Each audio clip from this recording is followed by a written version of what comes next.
لكل أمة أجل فإذا جاء أجلهم لا يستأخرون ساعة ولا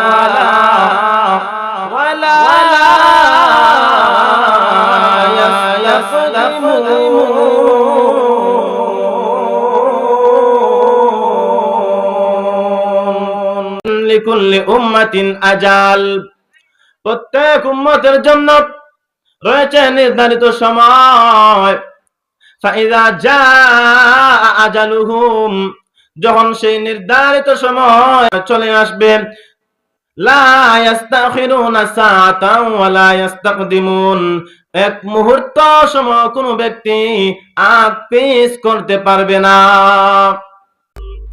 যখন মৃত্যুর সময় চলে আসবে, বিন্দু পরিমাণ সময়, এক মুহূর্ত কালও কোনো ব্যক্তি বিলম্ব করতে পারবে না। এই আয়াতটি বোঝার জন্য দু একটি ঘটনা বললেন আপনাদের বুঝে আসবে।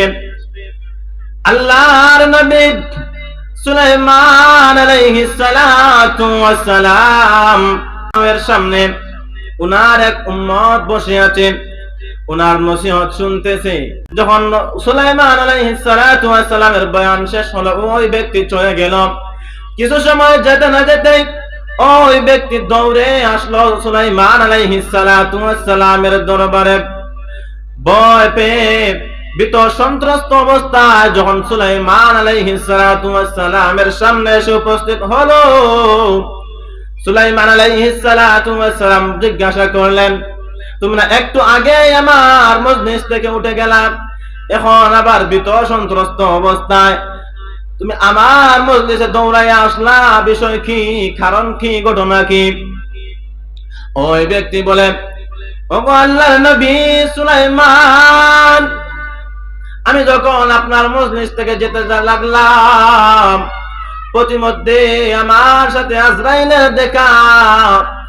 আজরাইল আলাইহিস সালাতু ওয়াস সালামকে এমন অবস্থায় দেখে আমি ভীত সন্ত্রস্ত হয়ে আপনার দরবারে চলে আসছি।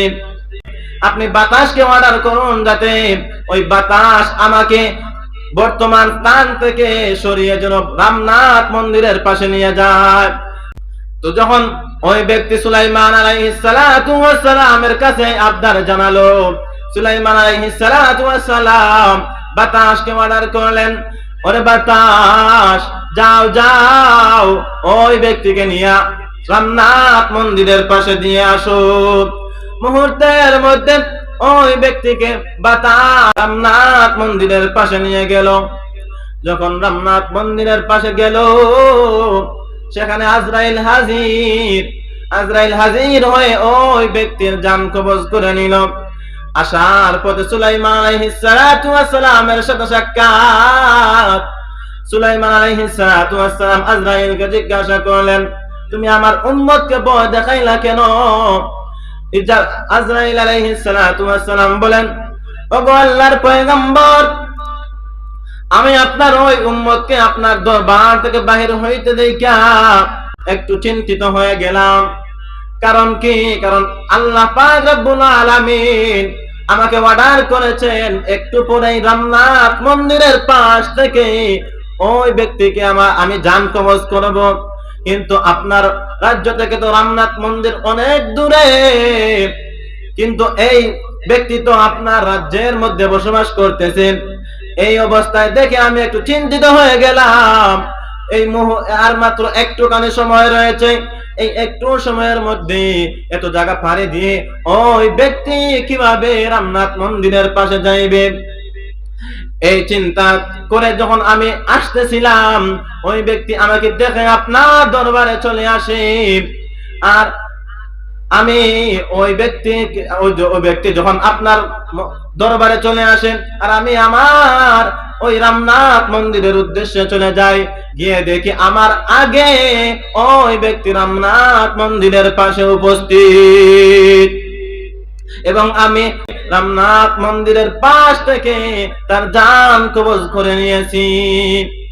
উক্ত ঘটনা থেকে আমরা কি বুঝলাম?